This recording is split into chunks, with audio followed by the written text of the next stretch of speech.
Hello and welcome to episode 329 of the Daily Sales Message podcast, where every single day I share a piece of simple and actionable advice that's designed to help you feel more confident and sell more stuff too.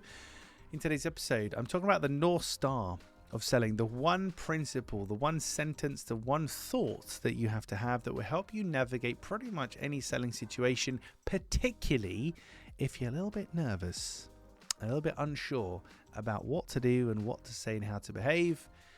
And it's simply this: if you don't like it as a buyer, then don't do it as a seller. If you don't like it as a buyer, don't do it as a seller. When you buy things, do you like people checking in, touching base, following up a million times, pushing you with false scarcity and pressurized discounts, and you've got to close on the call now and this and that? You probably don't, do you? You probably don't like that stuff done to you when you're a buyer. You want to feel in control and be in control as a buyer. So make sure when you're a seller, you're behaving in that way.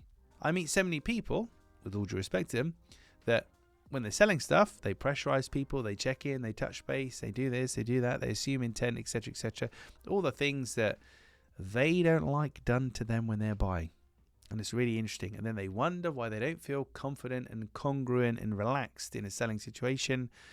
And that's why, because they're doing the things they feel like they have to do rather than doing what comes natural to them. So the moral of the story today is, if you don't like it as a buyer, don't do it as a seller.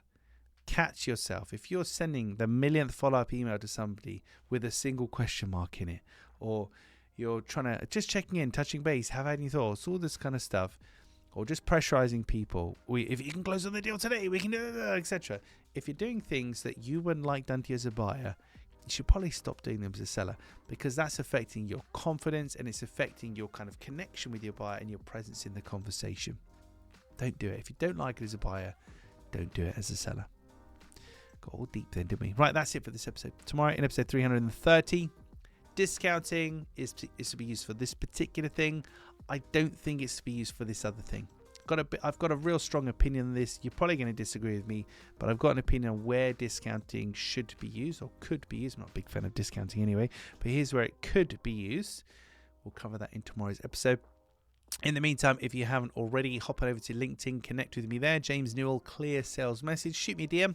Let me know what you like about the podcast. If there's anything you don't like, then don't send me a DM. That's wonderful. But connect with me on LinkedIn. I share lots of stuff there on a daily basis too, which maybe you'll find useful. Thank you for listening or watching all the way to the end. I really do appreciate it. I'll catch you tomorrow for another fast talking edition of the Daily Sales Message.